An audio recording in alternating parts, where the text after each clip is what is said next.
Good morning बच्चों। हम लोग class 10th history chapter first the rise of nationalism in Europe को follow कर रहे हैं और अभी तक मैंने 14 पार्ट है ना 14 पार्ट्स में आपको ये चैप्टर एक्सप्लेन करने की कोशिश की है। छोटे छोटे पार्ट में वीडियोस बना रहा हूँ बच्चों, आप इसको फॉलो करते रहिए, 1 बाय 1 फॉलो करते रहिए। डिस्क्रिप्शन बॉक्स में आपको इसके नोट्स भी मिल जाएंगे। ज़्यादा से ज़्यादा शेयर करिए, सब्सक्राइब करिए। सब्सक्राइब करने के लिए इसलिए बोल रहा हूँ कि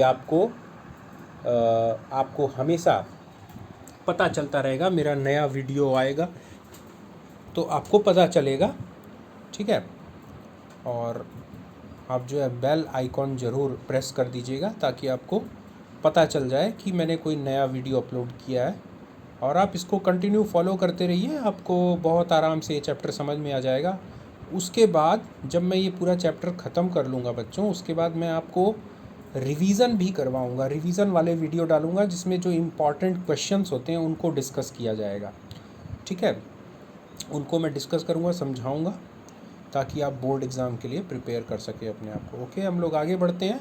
हमने देखा, हमने जर्मनी नेशन बना दिया था, अभी तक इटली नेशन बना दिया था। अब हम लोग पेज नंबर 21 का 4.3 स्टार्ट करेंगे बच्चों, the strange case of Britain. बच्चों इसको स्टार्ट करने से पहले मैं बता दूं तुमको, देखो ब्रिटेन के बारे में थोड़ा सा बता देता हूं। हालांकि इसमें आगे बढ़ेंगे तो तुमको पता ही चल जाएगा, लेकिन एक माइंड सेटअप हो जाता है, पहले से कुछ चीज़ें बनी रहती हैं तो अब हमको समझ में आ जाता है जल्दी जल्दी।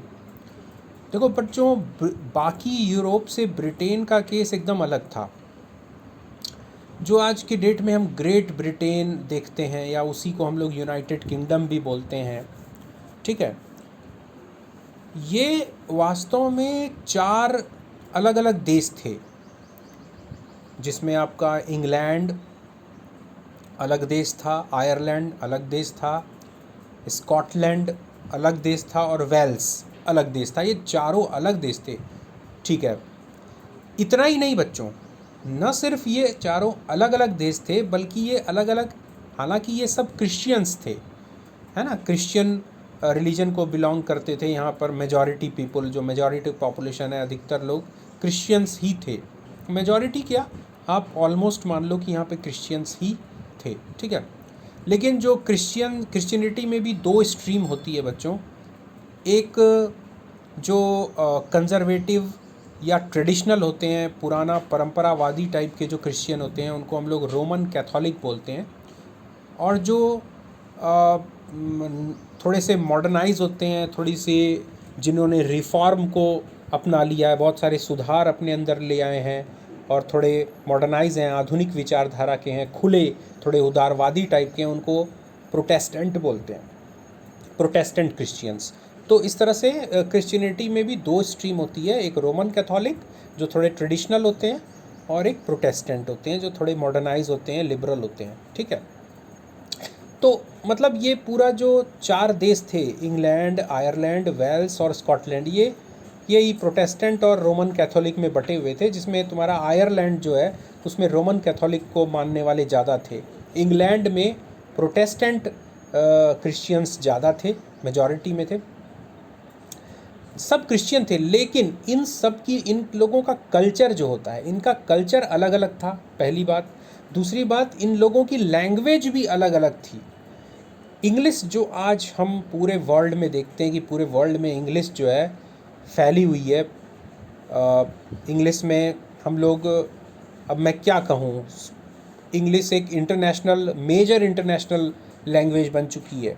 आपको कोई भाषा आए या ना आए, अगर आप अब्रॉड अप्रोच करना चाहते हैं, विदेश में जाना चाहते हैं, तो आपको इंग्लिश तो आनी ही चाहिए। चाहे आप किसी भी देश से, चाहे आप अफ्रीका में ही क्यों ना चले जाएं, चाहे आप एशिया के किसी कंट्री में चले जाएं, लेकिन आपको इंग्लिश आनी ज़रूरी है। मतलब इंग्लिश इतनी ज़्यादा कॉमन लैंग्वेज हो चुकी है। लेकिन आपको जान के बच्चों आश्चर्य होगा, इंग्लिश सिर्फ इंग्लैंड की भाषा थी।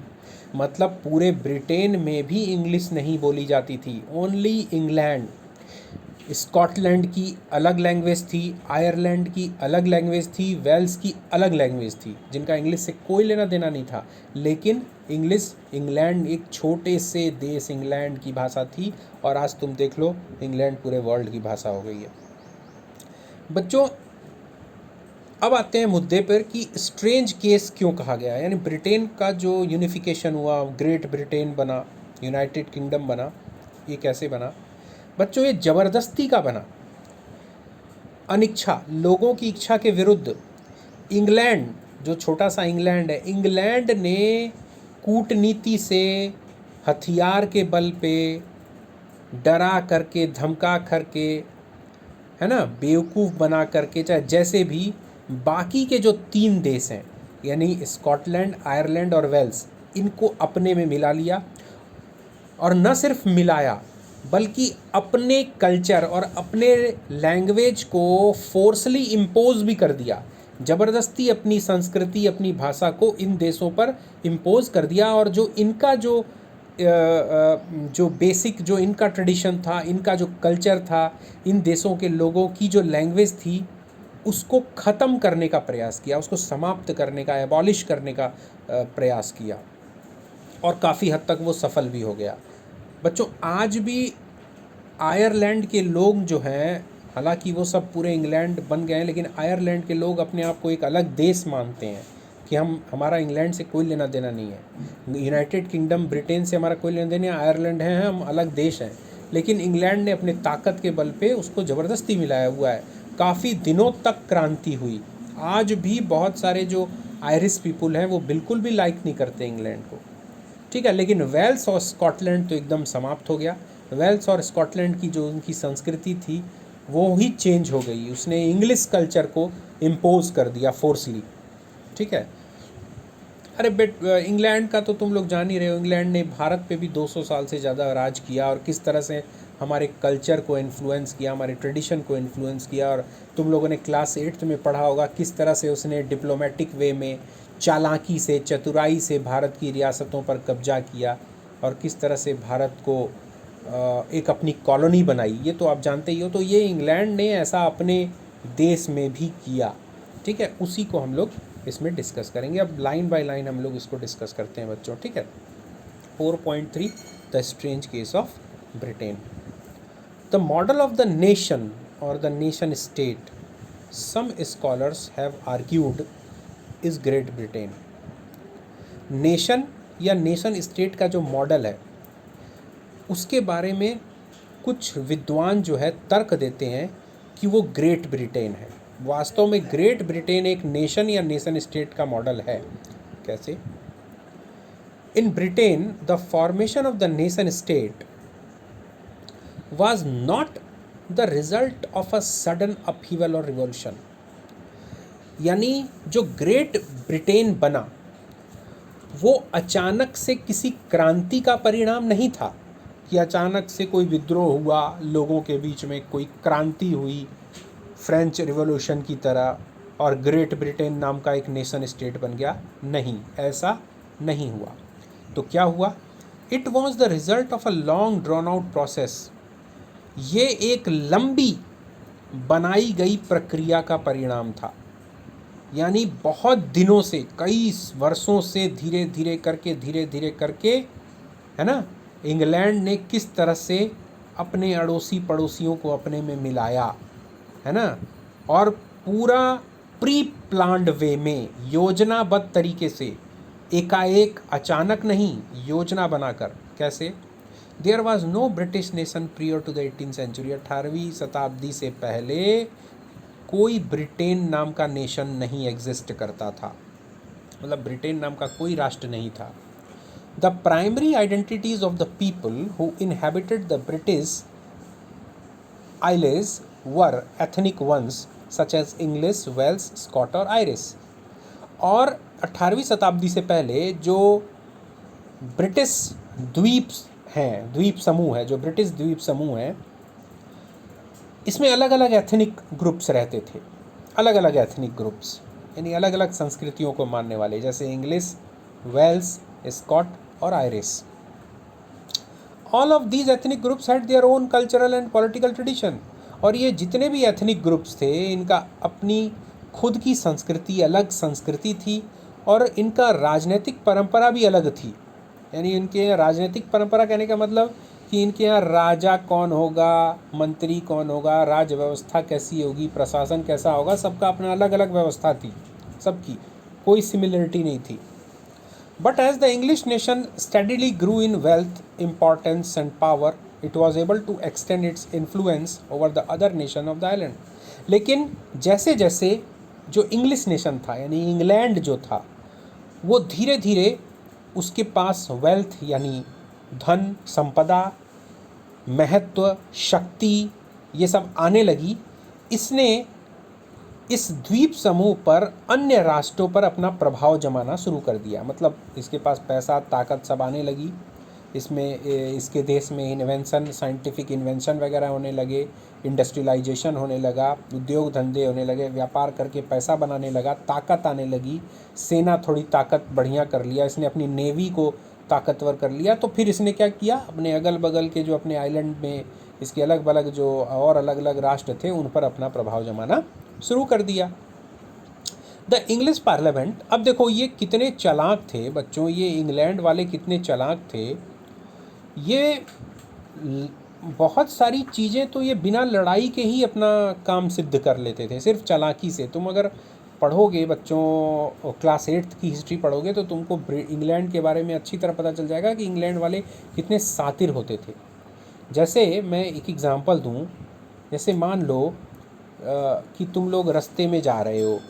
अब रास्ते में जा रहे हो, कोई बगल से गुजर रहा है, तुम उसको एक झापड़ मार दो, एक थप्पड़ मार दो. बच्चों पहली बात तो मैं ये पूछूंगा, क्या बिना वजह तुम उसको जानते नहीं हो, तुम्हारे से उसका कोई झगड़ा नहीं है, कोई पुरानी कोई बैर नहीं है, कोई दुश्मनी नहीं है, हैं, तुम अनजान हो, एक अनजान आदमी को जाके झापड़ मार दो, तो क्या इसको हम लोग लीगल कहेंगे, वैध कहेंगे, वैधानिक रूप से सही कहेंगे? बिल्कुल नहीं, ये तो गलत बात है. ठीक है, एकदम गलत है, बिना वजह किसी को आप थप्पड़ मार रहे हैं. लेकिन अब सुनो, अब इंग्लैंड वाले क्या करते थे बच्चों, इंग्लैंड वाले किसी गलत काम को भी, जो कि पूरी तरह से गलत है, उसको पहले कानूनी जामा पहनाते थे. यानी पहले उसको पहले सही बनाते थे. ये जो गलत काम है इसको कानूनी रूप से सही बनाओ और फिर उस कानून को लागू कर दो ज़बरदस्ती. मतलब एक थप्पड़ मारना है किसी को तो पहले कानून बना दो, हाँ भाई आज से कानून है कि ये फलाने इंग्लैंड का नागरिक अगर जा रहा है और सामने से कोई आ रहा है, यदि उसकी इच्छा हुई, यदि उसका मन हुआ तो वो सामने वाले को झापड़ मार सकता है. ऐसा करना पूरी तरह से कानूनी है और इसमें कोई दिक्कत नहीं है. ये फलाने एक्ट 18 इतना आज संसद में पास किया जाता है. लो, यानी उसने अपने गलत काम को लीगल, यानी इलीगल वर्क को उसने लीगल बना लिया, लिख करके, कानून बनाकर. ठीक है, अब सामने वाला, वो इंग्लैंड जान रहा है कि सामने वाला कमज़ोर है, वो हमारा कुछ नहीं बिगाड़ सकता, हम उसको थप्पड़ मारेंगे. लेकिन दुनिया को हम ये भी दिखाएंगे कि देखो भाई थप्पड़ तो हम मार सकते हैं ना भाई, क्योंकि ये हमारा कानूनी अधिकार है. हमारी पार्लियामेंट ने कानून बनाया है कि भाई थप्पड़ मार सकते हैं, इसलिए हमने मारा, हमने कोई गलत नहीं किया. बात समझ रहे हो? पूरी तरह से गलत काम को इंग्लैंड के लोग लीगल बना देते थे, है ना, पार्लियामेंट के थ्रू. तो अब यही किया इंग्लिश पार्लियामेंट ने. आगे देखो, तुमको समझ में आएगा. The English parliament which had seized power from the monarchy in 1688 at the end of protracted conflict was the instrument through which a nation state with England at its center came to be forged. एक घटना हुई थी 1688 में, 1688 में. 1688 से पहले पूरी तरह से इंग्लैंड एक मोनार्कियल स्टेट था, यानी वहाँ राजा का राज चलता था. लेकिन 1688 में एक संघर्ष हुआ था, एक कॉन्फ्लिक्ट हुआ था और उसमें राजा की शक्तियों को ले लिया गया था वापस. यानी राजा को सिर्फ नाम मात्र का कर दिया गया था कि राजा सिर्फ एक शोभा की वस्तु होगा, बस आप सिंहासन पर बैठिए और आनंद लीजिए, आपको शासन करने का अधिकार नहीं है. और क्या हुआ, एक पार्लियामेंट बना दी गई, इंग्लैंड में एक पार्लियामेंट बना दी गई और इंग्लैंड जो है, इंग्लैंड को केंद्र में रखा गया और एक नए देश, एक नए राष्ट्र के रूप में माना गया. ठीक है, फिर क्या हुआ, the act of union 1707 between England and Scotland that resulted in the formation of the United Kingdom of Great Britain meant in effect that England was able to impose its influence on Scotland. अब क्या किया, जो British parliament है, यानी sorry English parliament है, England की संसद ने एक कानून पास किया जिसको कहा जाता है एक्ट ऑफ यूनियन। 1707 में एक कानून बनाया कि हम स्कॉटलैंड को अपने में मिलाते हैं और इंग्लैंड और स्कॉटलैंड आपस में मिल करके United Kingdom of Great Britain कहलाएंगे।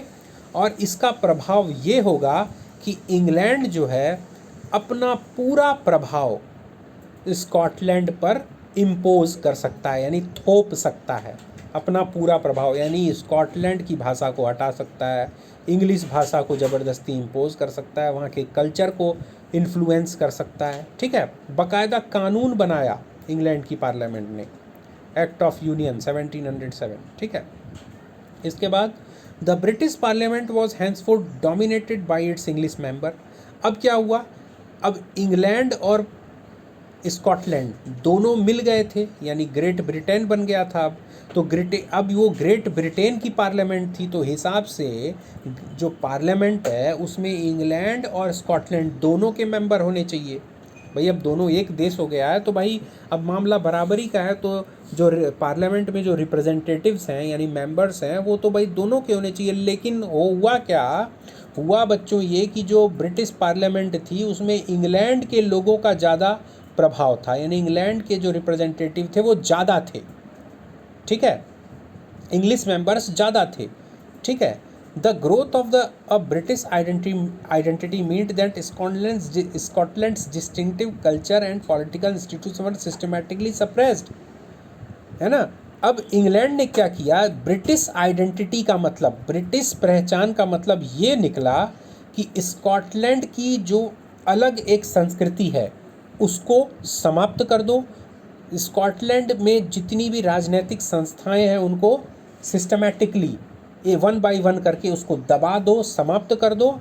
और ब्रिटेन होने का मतलब यानी ब्रिटिश आइडेंटिटी का मतलब ये है कि इंग्लिश, ब्रिटिश आइडेंटिटी का मतलब इंग्लिश पीपुल, यानी ब्रिटेन। जबकि देखो अगर ब्रिटेन बना तो उसमें दोनों लोग हैं ना भाई, इंग्लैंड भी है स्कॉटलैंड भी है, दोनों मिलके एक राष्ट्र बना रहे हैं, तो दोनों का बराबर का प्रभाव होना चाहिए। लेकिन यहाँ पर ब्रिटेन का मतलब ये माना गया कि भाई इंग्लिश और English culture, English language, English system, English administration, English domination, हर चीज़ इंग्लिश, स्कॉटिश मतलब कुछ नहीं।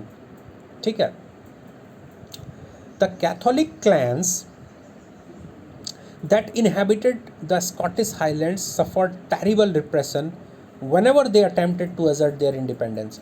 और जो कैथोलिक क्लैंस थे, यानी जो मैंने बताया तुमको बच्चों, जो क्रिश्चियनिटी में जो दो स्ट्रीम्स होती हैं, जो दो धाराएं होती हैं, प्रोटेस्टेंट और कैथोलिक, तो ये स्कॉटिश हाईलैंड्स में रहने वाले जो स्कॉटिश प्लेटू इलाका है जहाँ पर ये बेचारे कैथोलिक स्ट्रीम को मानने वाले जो लोग थे, जो रहवासी थे, है ना, जब भी इन्होंने अपनी इंडिपेंडेंस के लिए असर्ट किया, यानी अपनी आज़ादी के लिए संघर्ष करने की सोची या कुछ शुरुआत की, इनको बुरी तरह से कुचल दिया गया, इंग्लैंड के द्वारा बुरी तरह से दबा दिया गया। The Scottish highlanders were forbidden to speak their Gaelic language. और जो स्कॉटिश हाईलैंडर थे, स्कॉटलैंड के रहने वाले थे, जो उनकी गैलिक लैंग्वेज थी, जो उनकी गैलिक भाषा थी, उसको बोलने से उन्हें रोका गया। फॉरबिडन टू स्पीक यानी मना कर दिया इंग्लैंड के लोगों ने कि ना तुम गैलिक लैंग्वेज नहीं बोलोगे, तुम बोलोगे क्या, इंग्लिश। और वियर देयर नेशनल ड्रेस, यानी यहाँ तक कि जो उनकी राष्ट्रीय पोशाक थी, जो उनका राष्ट्रीय कपड़ा था जो वो पहनते थे, उससे भी मना कर दिया गया कि ये भी तुम नहीं पहनोगे। And large numbers were forcibly driven out their homeland. और अधिकतरों जो मानते नहीं थे उनको मार पीट के भगा दिया गया कि भागो यहाँ से, उनको उनके घरों से, उनके इलाकों से मारकर भगा दिया गया। ये हुआ स्कॉटलैंड की, ये किया उसने इंग्लैंड ने हाल। अब Ireland suffered a similar fate, Ireland के साथ भी वही हुआ। It was a country deeply divided between Catholic and Protestant. अब देखो इंग्लैंड ने हर जगह लकड़ी लगाई, हर जगह दिमाग लगाया। ठीक है, आयरलैंड में दो जो क्रिश्चियंस की जो दो स्ट्रीम्स होती हैं, कैथोलिक और प्रोटेस्टेंट, तो आयरलैंड दोनों में बटा हुआ था। कैथोलिक्स लोग ज़्यादा थे, यानी उनके नंबर्स ज़्यादा थे, प्रोटेस्टेंट लोग संख्या में कम थे। अब क्या किया, the English help the Protestant of Ireland to establish their dominance over a largely Catholic country. अब क्या इंग्लैंड ने क्या किया, सीधे आयरलैंड पे कब्जा नहीं किया। उसने क्या किया, इंग्लैंड ने आयरलैंड में रहने वाले जो प्रोटेस्टेंट थे उनको गुप्त रूप से मदद देनी शुरू कर दी कि लो भैया पैसा लो, हथियार लो, रुपया लो, जो है ना, और तुम लोग जो है अपने देश में क्रांति करो, है ना, और आयरलैंड पे अपना प्रभाव, अपना प्रभुत्व जमाने की कोशिश करो। ठीक, कैथोलिक कंट्री, चूँकि वो आयरलैंड एक कैथोलिक कंट्री था, ठीक है, Catholic revolts against British dominance were suppressed. और जब कैथोलिक लोगों ने, आयरलैंड के कैथोलिक लोगों ने ब्रिटेन के प्रभाव के खिलाफ विद्रोह किया तो उसे दबा दिया गया, कुचल दिया गया। After a failed revolt led by Wolfe Tone and his United Irishman 1798, Ireland was forcibly incorporated into the United Kingdom in 1801.